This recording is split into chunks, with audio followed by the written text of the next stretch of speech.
I'm wondering about using an ionizer, clear blue. Can an ionizer and non-chlorine oxidizer once a week in conjunction with a chlorine puck disperser effectively maintain a pool? So you have an ionizer, a non-chlorine oxidizer, and you're using a chlorine dispenser once a week. I mean, technically yes, but it depends on what the oxidizer is.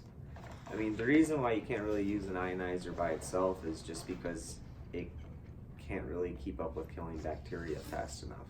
That's the reason why you're kind of required to use like a chlorine or a bromine, at least like public pool sort of idea. As far as residential setting,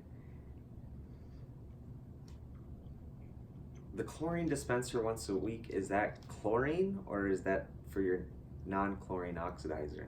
Is that just the way you're dispersing it? And if you're using, if it is chlorine,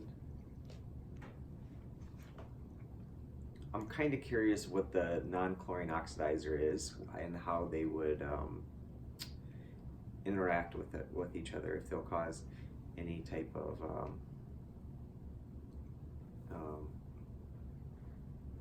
just if the interaction wouldn't work, like something like a hydrogen peroxide type, like biguanides, like a aqua shock or something, that and chlorine do not get along.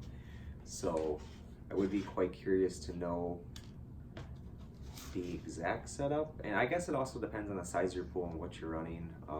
In general, if you use an ionizer, you need to use an oxidizer with it. So a lot of times it's just the default, which is chlorine, which tends to work the best. But if you're someone who's dead set and staying away from chlorine, you can also use something like bromine. Just like everything, there's pros and cons to anything that you choose. But for a general answer, yeah, you can do it. Just a matter of making sure that whatever you choose, that they can coexist and won't cause you more issues.